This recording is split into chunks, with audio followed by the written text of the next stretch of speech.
for those of us who grew up in Vancouver, Siwash Rock in Stanley Park is an old friend. We may not recall the details of its story, but most of us will remember that it was Pauline Johnson who made its legend famous. This is kind of cool because this is the real legend here. But we get an Indian legend here about how the rock is actually a person who is turned or transformed into a rock. It says here for his unselfishness. Dr. Jean Barman, a historian from the University of British Columbia, is giving me a tour of Stanley Park today. Along the way, I'm realizing that I know less than I thought about the actual history of this very familiar place. Of all of the aspects of Stanley Park, probably nothing has been more mythologized than Siwash Rock. A Canadian poet, Pauline Johnson, who was part Aboriginal from Ontario, she wrote a poem about Siwash Rock, and we all know that poem. And what is even more, when she died in Vancouver in, I think, about 1915, her ashes were actually buried at Siwash Rock. So we think of it very much as an Aboriginal place, but I would argue for all of the wrong reasons, because for time immemorial, the local Aboriginal people who lived here also had their own stories about Siwash Rock. Barman is the author of Stanley Park's Secret, which is soon to be released. It tells the untold story of the forgotten families and people who once lived here. She suggests that much of the real history of Stanley Park has been erased and replaced by a marketable mythology that is more tourist-friendly. She wants to set the record straight. One of my big concerns is that we have essentially erased the presence of the Squamish people. We've erased the presence of the families at Brockton Point from the park. I mean, that's how I got involved in the project in the first place, is that families asked me to help them to reclaim it. And I am hopeful the book will do that. A community of families were living at Brockton Point from the early 1860s. Many of the men were fishermen who left their ships to hook up with First Nations wives and start new lives. Laurie Cole's in-laws were one of those families. She's standing in front of a lilac tree that once bloomed in front of their home. It's possible that her husband's great-grandfather, Robert Cole, brought the lilac with him from his native Scotland.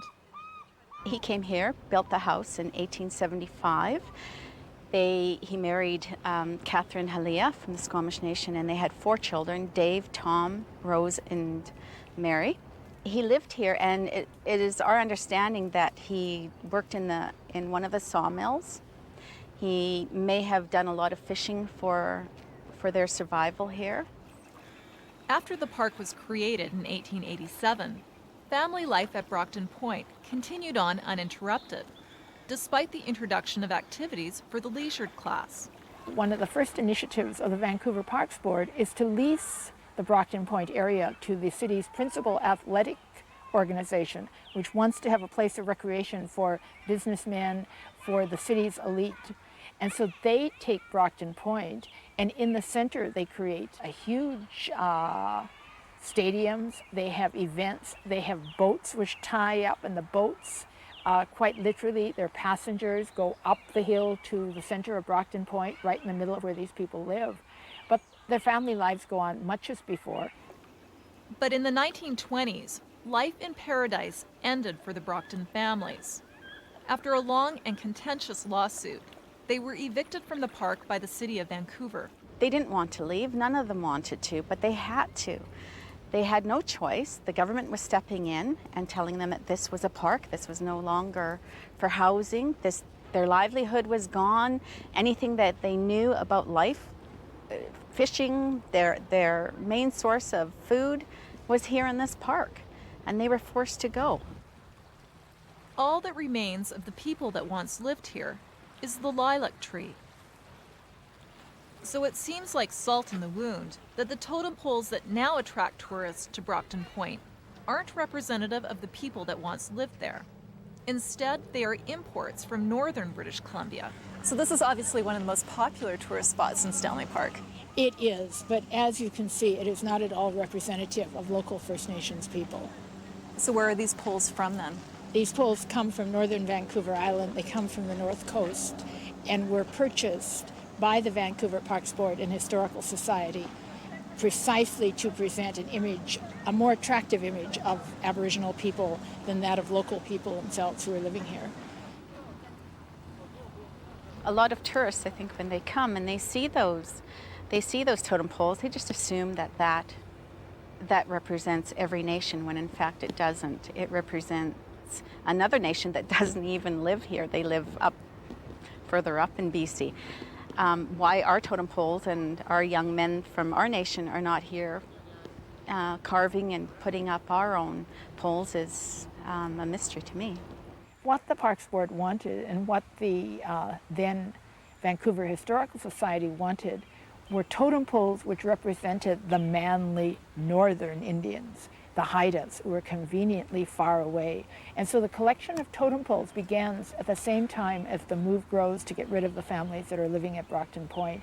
And then they ran into another problem which was, they look a bit old, they look a bit tawdry, and so in fact they decided they had to paint them. And so they actually got an estimate from somebody who was Squamish whether he would paint them, and he wanted to charge too much, so they got somebody who worked for the Vancouver Parks Board to paint them because he was much cheaper. By representing northern communities, what the city is actually doing is erasing the presence of local communities, the local communities who own the land. So there is, on the one hand, there is an Aboriginal presence in Stanley Park, but it is a very sort of commodified, stereotypical presence. Dr. Renisa Mawani is a sociologist from the University of British Columbia. She's researching the socio-legal struggles of Stanley Park, past and present. The true history of Stanley Park is that the land belonged to and still belongs to Coast Salish. So the Squamish, the Burrard, and the Musqueam used the territory for millennia for ceremonies and for hunting and fishing. And then were displaced in 1858 when the land was set aside as a military reserve. The ownership of Stanley Park is a Pandora's box of conflicting claims. Technically, the federal government owns it and leases it to the city of Vancouver. But Dr. Mawani argues that the Coast Salish have legal rights that have yet to be addressed. When the land was set aside as a military reserve, there was no deed or official sort of transfer. The first governor, James Douglas, set this land aside in the same way that he did Indian reserves. So there was no real sort of formal paperwork that was attached to this. And so many of the Coast Salish, the Musqueam, the Squamish, and the Tsleil-Waututh are arguing that this land is in fact theirs. There's certainly no debate that in addition to Brockton Point, there were two other First Nations communities established on the peninsula before it became a park. Where children now play in Lumberman's Arch and tourists enjoy the view of the North Shore Mountains, there was once the village of Hoi Hoi. What we know about Hoi Hoi is, again, partial, but there probably were a dozen families, 24 families living there. They had longhouses, they had potlatches were held there during the 1860s and the 1870s and into the 1880s and even the 1890s. Evidence that it was a substantial settlement was discovered when the contractors were building the road around Stanley Park. They discovered middens, which is an archaeological term to describe the remains of villages. In this case, the middens were shell piles that were 5 feet tall. They then took the middens and they used the shells to pave the roads around Stanley Park, so they were white. Hoi Hoi ceased to be a village during the late 1800s, when many of the families relocated to the North Shore. To find the location of the second village, take a walk in the park near the Lionsgate Bridge. If you're lucky, you might stumble across the humble plaque that commemorates the existence of Chaithus. Chaithus was a smaller Squamish settlement at the foot of Pipeline Road near Prospect Point. Chaithus was literally run over. Supple Jack lived there as chief. He had a large family. When they were building the road around Stanley Park, they quite literally chopped a hole in the corner of the house as a family was eating breakfast because, in fact, it was in the way of the road. When the park was officially opened in 1887, Chaithus was a site that was chosen for the ceremonies. A year later, that was again the location chosen by Lord Stanley to commemorate the park, which had been named after him.